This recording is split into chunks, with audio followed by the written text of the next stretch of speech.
What's going on YouTube? In this video, we're talking about Dropbox, ticker symbol DBX.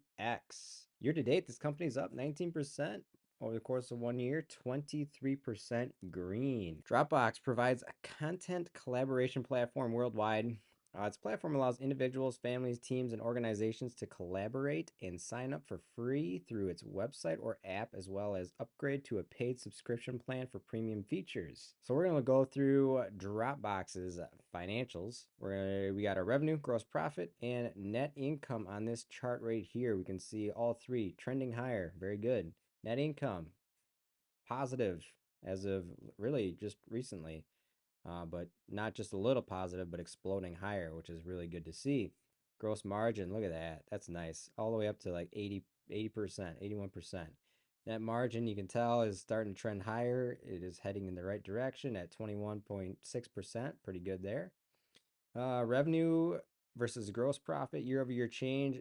We are slowing down quite substantially here on this company, which kind of tells you it's not much of a growth company anymore, potentially, by the looks of it anyway. The growth has already happened, and now growth is going to continue to probably slow down. By the looks of it, could be a low teens grower going forward.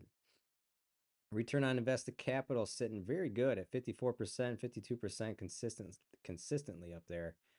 So very good. Obviously, it's not a trend yet, but it does appear to be a good area for them to be in right now by the looks of it. Cash to short-term debt. We have more cash than short-term debt. Very good. Cash to total liabilities. We have a lot more total liabilities. Something to kind of maybe peek our eyeballs at a little bit here. We will pull up their most recent 10Q to figure out, just to dig through those liabilities a little bit there. Net cash, or sorry, net income to free cash flow. We have more free cash flow than net income. One of my biggest things is always to know why we have more free cash flow than net income. It is just something I always look into if I'm interested in looking into this company further. But we'll look at that as well. We can see they are still paying out stock-based compensation, which could be a decent chunk of, because if we add our net income plus stock-based comp, that kind of equals out to our free cash flow growth, or the reason why our free cash flow is higher than our net income. But we can still see our free cash flow is growing nicely. Share dilution, actually, from 2015 to 359 till today, we're actually at our lowest share count in the history of this company since it's IPO'd. So that's pretty cool. Capital expenditures, man, that's nice. That's nice to see that. Like, I mean, 24 million in CapEx. That's pretty good. So, so far on the financials here, there's not much to not like. The only thing I don't like is basically stock-based comp, but I mean they're buying back uh, more stock than they're giving out, so that's very good. So that's why we're seeing our share counts being reduced. So cool beans, like it.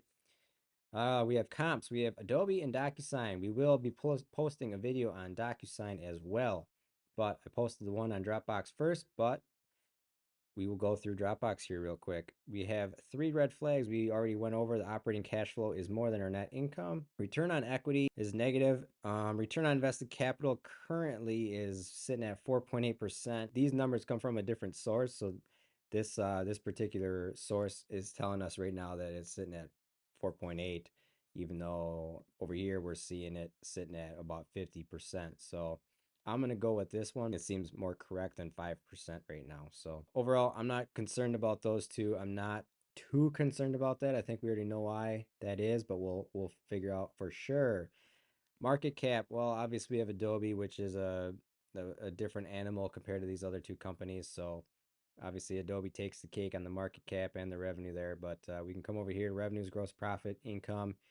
We can kind of see where everybody's kind of sitting here, sort of. It's, again, Adobe's kind of throwing everything off. But we have our growth over here. We're looking at it like we've already kind of seen. This is not going to be a big grower going forward by the looks of it because of how it's trending. So it looks like growth is going to slow down over here at Dropbox.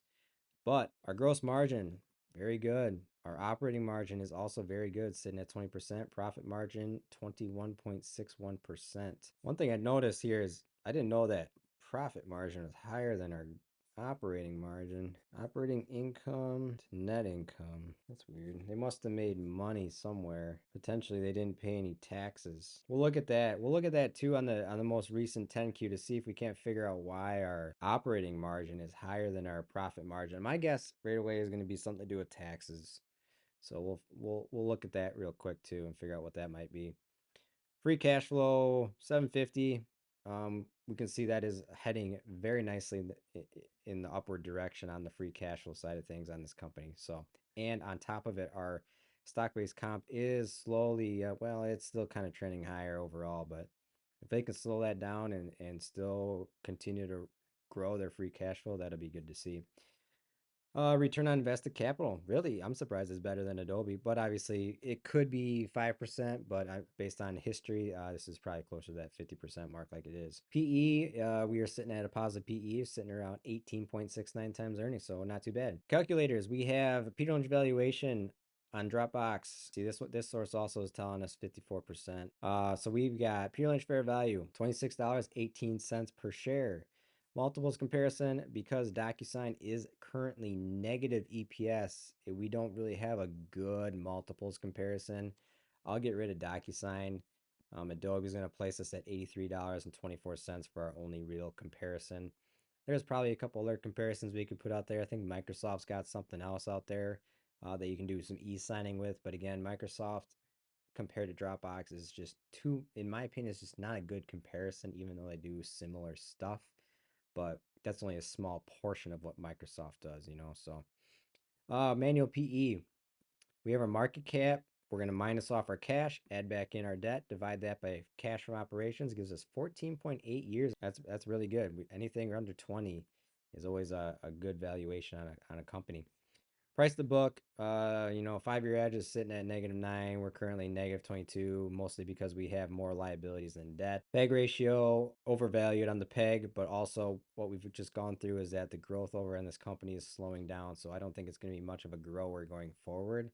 I think it's going to be kind of probably, unless they can, unless depends on what they're forecasting too. If they're investing money into growing the company in a different way, then that's something to look into deeper on the other side of the fundamentals here too. So Graham's valuation, we have 35.51. DCF, analysts gave them 11%.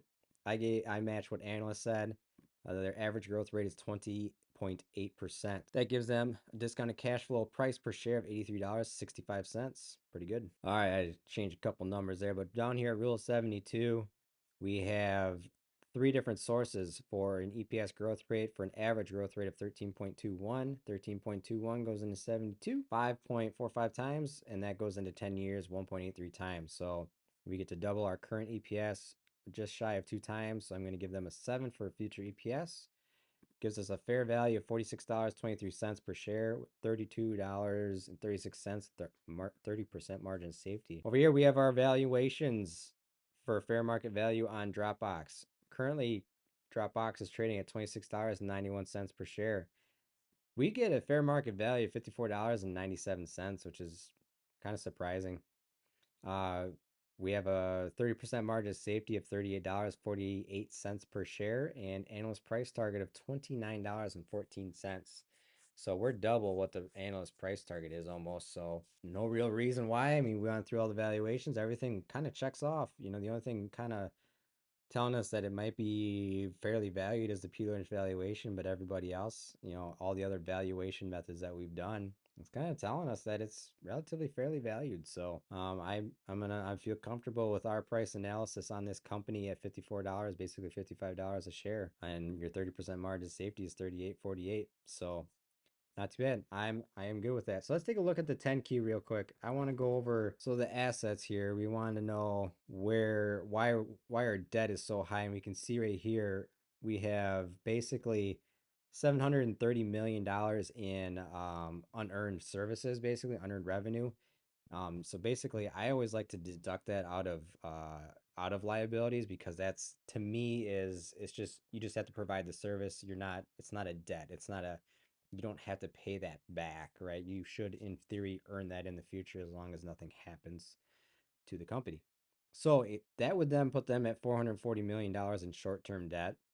So that would really shrink their overall debt, but they still do have quite a bit of debt over here on the long-term balance sheet. So you basically subtract, $700 million from this. So you're sitting at 2 point, I don't know, 6-ish million.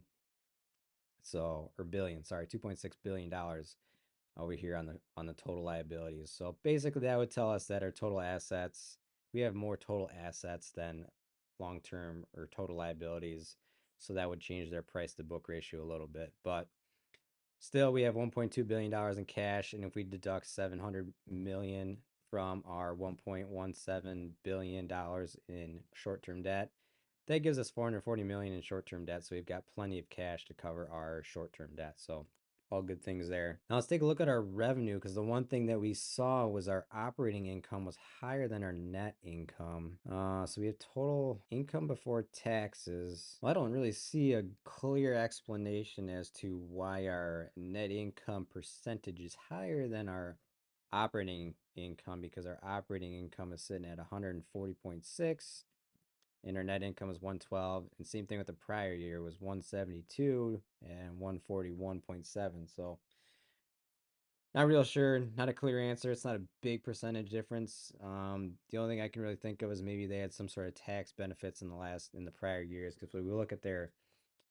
we have our net income right here, 524, 553, 336, but our operating income is less. So, and that's not, this is the closest year, but this same thing, but not a big deal. So we'll keep moving forward. Let's take a look at the free cash flow on this company. Cash from operations, we have our net income. So here's our stock-based comp. So we can see basically that is, going through this list, I already went through this list. That is the biggest reason as to why we, it's a big portion of our free cash flow.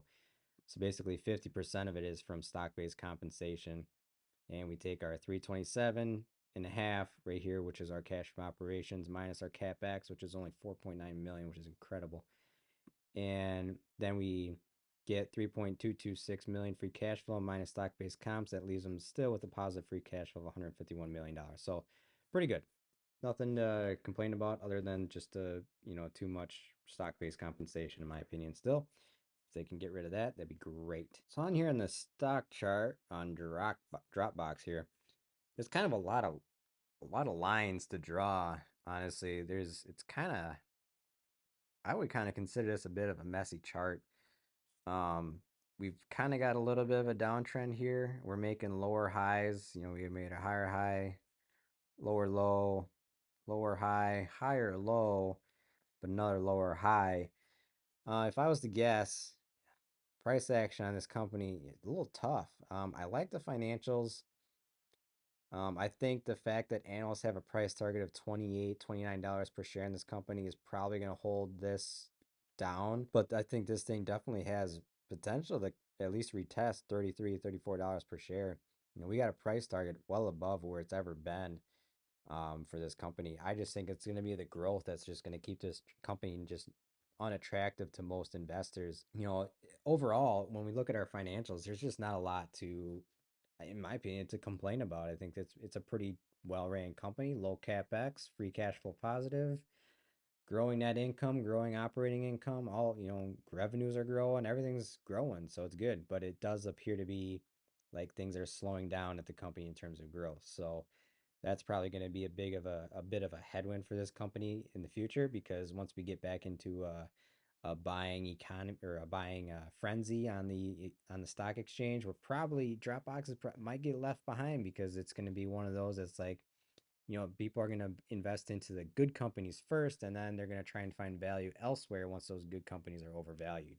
So I think Dropbox is probably going to get left behind, and then maybe in the future, once everything else is overpriced, investors realize that Dropbox is no longer valuable, or sorry, Dropbox is undervalued, then that's when they might pick up shares. So I think what'll happen in this company, it might just kind of trend sideways here. It might break back down to, this lower high trend line that it is currently making, and then maybe eventually work its way back up. But I think it's not going to break out anytime soon. It looks like it could, but I don't know. I doubt it. But who knows? Anything can happen. But if I had to place my bets, I think it's rolling back over and potentially coming back down to $22 per share, and then maybe going higher, or it might just chop around sideways for quite a while and then maybe break out higher. Time will tell. We'll see what happens with Dropbox, but overall, the company to me looks pretty good. But I just don't think it's going to be one of those. I don't think it's going to be a winner at the end of the day. So, in terms of compared to other companies out there that investors and you and I would be interested in buying, I think this one will be one of the last on the list. So, but that's it for Dropbox. If you found value in this video, drop a like, subscribe, comment, and we'll be back later with another stock analysis video.